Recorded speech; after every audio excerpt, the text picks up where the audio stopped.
Okay, this is how I fitted a terabyte hard drive into my PlayStation. First of all, I had to just cut this top edge away up here with a Stanley knife, just slowly work away with it, and then to just pull the hard drive out, you undo this first. As you see, the terabyte hard drive just bolts in as per usual, but you can just see it's a little bit thicker than the cradle, so that's why we had to cut that little edge away there. And then to get it in, you have to actually lift up the stuff inside. So we just remove this top cover here by removing this plug, undoing the screw, and then this slides forward and then just lifts up and off. Just remove all of the screws. There's plenty of them in there. Just remove them all. I lay them out so I knew where they went back in because they're all different lengths. Once you've removed the screws, you need to press and release a little latch in here. Then the top lifts up and off from the back. Okay, so as I said, this is it all taken off. What I've done is, this is the heat sink. Now I've spaced that up by putting some nuts underneath, some 4mm nuts, which end up being about 3mm height. So it spaces it up 3. So I've got one there, one at the back under that one under these, that screw there, and one under that one there. Just enough length in the threads to do it still. So then these are the pins that I was saying that push, or when you're pulling that head off, you're pulling these off of here. So that's the pins. So they're just a press fit. So that's what you're pulling up when you take the thing off. As I said, take it easy as you pull it off, because this lead, if you get too much follow through, you'll end up ripping that out. So just take that easy.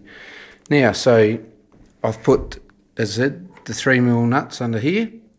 We also need to place 3mm nuts under on this spot over here, one on that outside screw. There's 2 holes there, so you go to the right hole, and then I've got a nut on this one over here. And I just put 2 washers underneath that one because you don't really need a nut, but you could put another nut there if you wanted to. So basically, I just flip that back over and I'll show you it in a sec. Okay, it's all put back in. Screws are put back in. They go on the inside ones because we need to keep these outside holes free for the base unit to come on. The screws actually go through the head, the cover, these, and the nut that we've put on the bottom. Now, because we've raised everything 3mm and we love industrial designers as they are, we have to trim because they don't bloody give us any clearances. So this rail along there, these landings, that one there and that one there, need to get trimmed down around about 1 mil, maybe 1.5 mil. I just did it with a really sharp chisel and just took my time.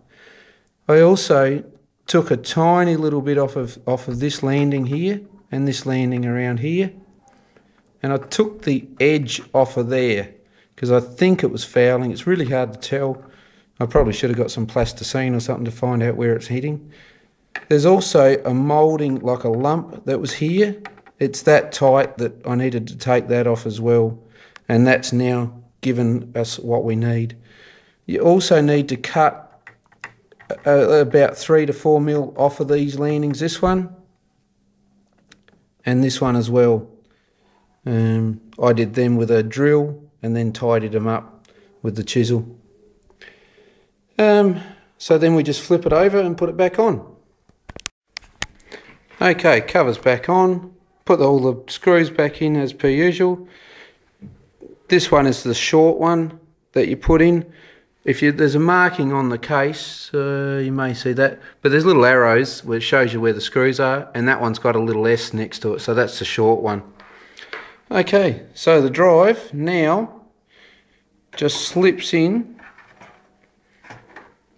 just gently, and then just give it a nice push in, lock that off, and the blue screw that came out, you just pop that back in there.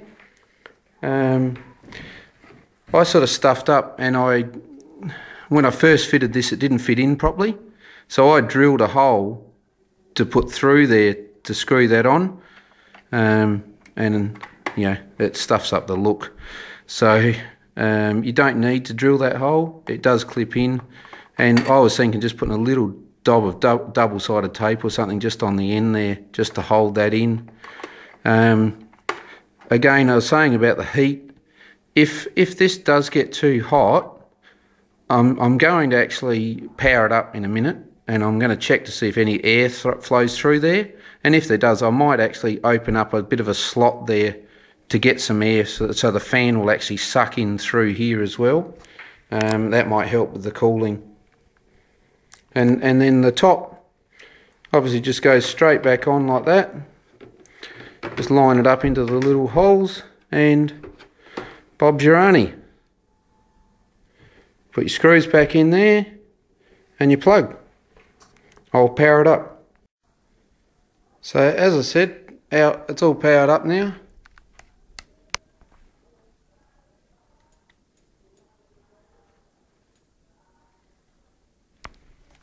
Sorry, trying to do this. One hand. System settings. No.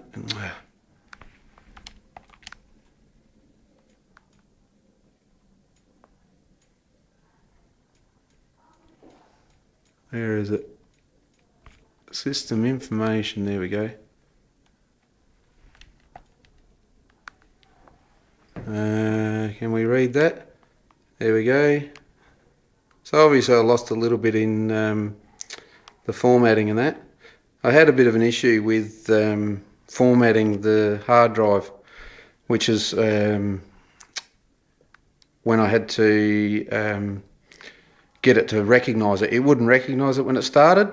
So cut a long story short, it's taken me months to stuff around with this, is I had to actually format the hard drive into a computer. Then I have to slow the hard drive down by putting 2 jumper pins on it, and I'll put a picture on that in a minute on where to set those jumper settings, and that's what the PlayStation community people helped me with. I can't remember her name or his name. It was her genius slowing it down, which made it work. Had a lot of issues with an error code every time I powered it up. In the end, I think it was something simple, which was when I did my flash drive upgrade, I was saving it to my computer first and then transferring it onto this and then putting it in there, and it wouldn't recognise it. So once I stuffed around formatting on my computer to start with, I formatted it like a thorough format. Then I used a program called Swiss Knife, and I formatted it to FAT32, which it transferred it down to 500 gig, which I thought, oh no, bad luck, I just want it working. In the end, I put it into the PlayStation, still wouldn't recognise it. Then I thought, right, I'll load this on direct to the USB, straight from PlayStation, plugged it in, it all fired up, and then pretty much you follow your nose with all the screen prompts. And then the PlayStation reformatted the hard drive up to the 900 odd gig by itself. Music to my ears when you hear that PS3 sound start up after all my messing around. Hope it's of some use to you, and you may or may not want to do it.